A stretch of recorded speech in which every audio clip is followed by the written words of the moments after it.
चित्तौड़गढ़ दुर्ग भारत का सबसे विशाल दुर्ग है। यह राजस्थान के चित्तौड़गढ़ में स्थित है। चित्तौड़गढ़ के किले को मौर्य राजवंश के सम्राट चित्रांगद मौर्य चित्रांग ने बनवाया था। यह एक विश्व विरासत स्थल है। चित्तौड़ मेवाड़ की राजधानी थी। यह इतिहास की सबसे खूनी लड़ाइयों का गवाह है। इसने 3 महान आख्यान और पराक्रम के कुछ सर्वाधिक वीरोचित कार्य देखे हैं, जो अभी भी स्थानीय गायकों द्वारा गाए जाते हैं। चित्तौड़ के दुर्ग को जून 1921, 2013 में यूनेस्को विश्व विरासत स्थल घोषित किया गया। चित्तौड़ दुर्ग को राजस्थान का गौरव एवं राजस्थान के सभी दुर्गों का सिरमौर भी कहते हैं। इतिहासकारों के अनुसार इस किले का निर्माण मौर्यवंशीय राजा चित्रांगद मौर्य ने 7वीं शताब्दी में करवाया था और इसे अपने नाम पर चित्रकूट के रूप में बसाया। मेवाड़ के प्राचीन सिक्कों पर एक तरफ चित्रकूट नाम अंकित मिलता है। बाद में यह चित्तौड़ कहा जाने लगा। यह मेसा के पठार पर स्थित है। सन 738 राजा बप्पा रावल ने राजपूताने पर राज्य करने वाले मौर्य वंश के अंतिम शासक मानमोरी को हराकर यह किला अपने अधिकार में कर लिया।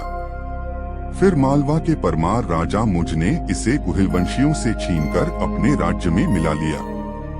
इस प्रकार 9वीं-10वीं शताब्दी में इस पर परमारों का आधिपत्य रहा। सन 1133 में गुजरात के सोलंकी राजा जयसिंह सिद्धराज ने यशोवर्मन को हराकर परमारों से मालवा छीन लिया, जिसके कारण चित्तौड़गढ़ का दुर्ग भी सोलंकियों के अधिकार में आ गया। तदनंतर जयसिंह के उत्तराधिकारी कुमारपाल के भतीजे अजयपाल से वैवाहिक संबंध बनाकर चित्तौड़गढ़ के राजा सामंत सिंह ने सन 1174 के आसपास पुनः गुहिलवंशियों का आधिपत्य स्थापित कर दिया। इन्हीं राजा सामंत सिंह का पृथ्वीराज चौहान की बहन पृथ्वीबाई से हुआ। तराइन के द्वितीय युद्ध में सामंत सिंह की मृत्यु हो गई। सन 1213 से 1252 तक नागदा को इल्तुतमिश के द्वारा तहस नहस कर देने पर के बाद यहाँ राजा जैत्र सिंह ने अपनी राजधानी चित्तौड़ से शासन चलाया। सन 1303 में यहाँ के रावल रत्न सिंह की अलाउद्दीन खिलजी से लड़ाई हुई। लड़ाई चित्तौड़ का प्रथम शाका के नाम से प्रसिद्ध हुआ। इस लड़ाई में अलाउद्दीन खिलजी की विजय हुई और उसने अपने पुत्र खिजर खां को यह राज्य सौंप दिया। खिजर खां ने वापसी पर चित्तौड़ का राजकाज कान्हादेव के भाई मालदेव को सौंप दिया। काल के बारे में निश्चित तौर पर कुछ कहना थोड़ा मुश्किल है। एक किंवदंत के अनुसार पांडवों के दूसरे नायक भाई भीम ने इसे करीब 5000 वर्ष पूर्व बनवाया था। इस संबंध में प्रचलित कहानी यह है कि एक बार भीम जब संपत्ति की खोज में निकला तो उसे रास्ते में एक योगी निर्भयनाथ व एक यति कुकड़ेश्वर से भेंट होती है।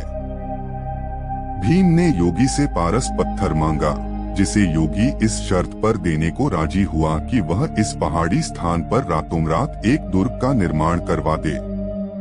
भीम ने अपने शौर्य और देवरूप भाइयों की सहायता से यह कार्य करीब करीब समाप्त कर ही दिया था। सिर्फ दक्षिणी हिस्से का थोड़ा सा कार्य शेष था। योगी के हृदय में कपट ने स्थान ले लिया और उसने यति से मुर्गे की आवाज में बांग देने को कहा, जिससे भीम सवेरा समझकर निर्माण कार्य बंद कर दे और उसे पारस पत्थर नहीं देना पड़े। मुर्गे की बांग सुनते ही भीम को क्रोध आया और उसने क्रोध से अपनी एक लात जमीन पर दे मारी, जिससे वहां एक बड़ा सा गड्ढा बन गया, जिसे लोग भीलक तालाब के नाम से जानते हैं। वह स्थान जहां भीम के घुटने ने विश्राम किया भीम घोड़ी कहलाता है। जिस तालाब पर यति ने मुर्गे की बांग की थी वह कुकड़ेश्वर कहलाता है।